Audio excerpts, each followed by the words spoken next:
one of the trending topics that I was finding a couple weeks ago was empathy. So I really want to talk about that because I think that that can tie into grief and walking with friends and family members through that really well. So let's just start basic. What is empathy, Kashina? Yeah, that's such a good question.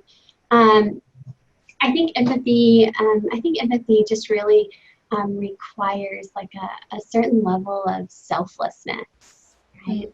We have to be fully present with another person, and really almost in a way kind of put our thoughts and feelings aside to listen and receive and understand the other person on a deeper level. And there's a few ways that I can kind of, just see this happening as we empathize with people. And one way that we do this is by looking at it kind of like a cognitive understanding of what the other person is communicating to us.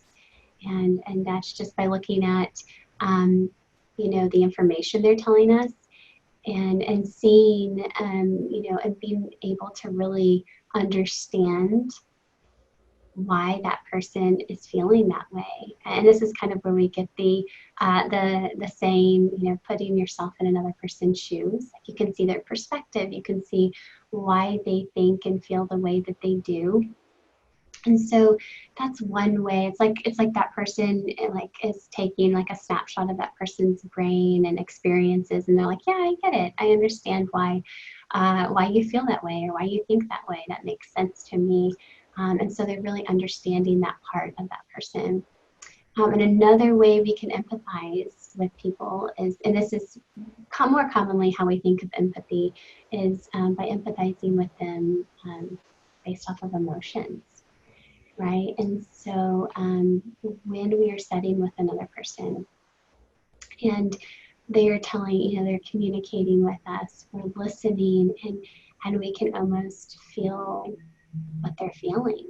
Yeah. It just requires like a deep connection there. Like you're listening and you're listening to hear and understand. And this is just such like emotional empathy is healthy, right? It's healthy because it helps us connect with other people. Mm. But then there's also this piece, that a lot of people who use empathy as part of their career experience, or maybe, just not in their career only, but in relationships with parents or with spouses or with friends, nurses and doctors and even therapists, may experience if not like given enough breaks in between those empathy pieces, they can experience burnout because it's just such a deep connection with that person, and you feel and you understand so deeply, and so you burn out and you want to save some space for yourself. But a lot of times in this, and that's just something to be really mindful of, that empathy in itself is really good and it helps us connect and have deep relationships. But then there's like this burnout piece, right? That we want to, because what empathy really does is it like ignites something inside of us that says, hey, how can you help this person, right? Like, how can I be of help to this person? And so you use that and that energy to show compassion and help, and it just leaves you at a place where you're feeling pretty dry and pretty just exhausted. So. No, I love that you said that because I think probably one of my biggest, strengths and also weaknesses is that I empathize really, really deeply with people. And so, they could start talking about something that's hurting them or making them sad. And then all of a sudden I'm sad the entire day for them, like feeling what they're feeling. And I think it's such a strength, but I love that you talked about, how you can also experience some burnout and exhaustion from that. So I guess my next question would just be, how do you find the balance? How do you find the balance of empathizing and loving people well and listening well, but also being able to disconnect from those intense emotions that come alongside that? Yeah, absolutely. And I just appreciate that vulnerability there so much because it's so common, right? Like we have a conversation and we are deeply connected with somebody, and then those feelings really impact us. Yeah. And I will say, I have some depression and anxiety that I have struggled with for many years. And it's so interesting the way that empathy has sometimes kind of like pushed it forward in the sense that, like, I'll finish a conversation with a friend and I go home and have a panic attack just because there were so many intense emotions attached to that conversation. Yeah, absolutely. And I think what you're saying is so common. Like that empathy part is so easy to kind of help others in their time of struggle and in their time of need, and there's that piece that we just don't leave any space for ourselves there, and we kind of and in times it's really tempting it's much easier to like help somebody else than to really sit with ourselves and say, man, this is really hard. And so you bring up a really good point that sometimes it can be a way of distracting us in some way from like what we need to do for ourselves. Yeah. So that's really, thank you for that. That's really good. And I'm sure so many will relate to that. So thank you for that. Yeah. So, what advice would you, give to either me or someone who has been in that space of struggling to empathize, but also, not let it completely destroy them for the rest of the day? What advice would you give as a counselor? Yeah.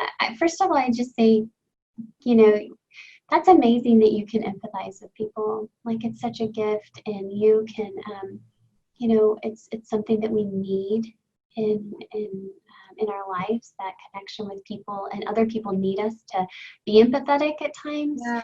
And so just give yourself that credit that, yeah, this is a good thing. And then just, I have to manage it well. And so to be able to empathize in a way that is helpful for others. And I say this because if it's helpful for others, it's going to be helpful for us, right? So give them your full attention, is one of the ways I always tell people who are wanting to be empathetic with others, like, give them your full attention. And if we turn that around to ourselves, it's like, are we giving ourselves the attention that we need? And so it can work both ways. Like, if I'm being empathetic with somebody else, then I'm going to give them my full attention. I'm not going to have distractions, right? I'm going to give them my eye contact. I'm going to listen intently. And in the same way, if you're wanting, if you are needing that yourself, like, are you giving yourself full attention? Are you eliminating those distractions that could keep you from doing that? And then just another one that kind of backs up that is just like to listen, right? To listen to your desires and your wants, and as well as the person that you're empathizing with. And just don't interrupt. Just be respectful and respectful of yourself. If other people are there, and just putting yourself in a place where you cannot be interrupted in that moment. And then just making sure that you're clarifying, right? Like, we don't want to get it wrong, and with other people, and we don't want to get it wrong for ourselves. And so, and I say wrong just because maybe communicating, is a little bit difficult to communicate those feelings, and so just asking questions can really help eliminate any miscommunication that has happened between you and another person, or between you and yourself as well.